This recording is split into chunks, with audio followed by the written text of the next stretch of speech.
第37天，靠神的話語而活。詩篇119篇9至11節。少年人用什麼潔淨自己的行為呢？就是要遵守你的話。我一心尋求你，求你不要容我偏離你的誡命。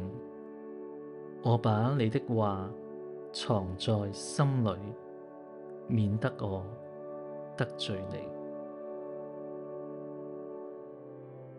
主啊，求你幫助我，將你嘅話珍藏喺心入邊，將你嘅話睇為勝過萬有嘅珍寶，並且以堅定嘅決心，好似守護最寶貴嘅事物一樣，去守護佢。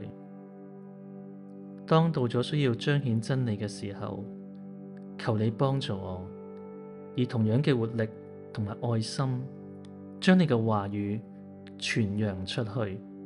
阿門。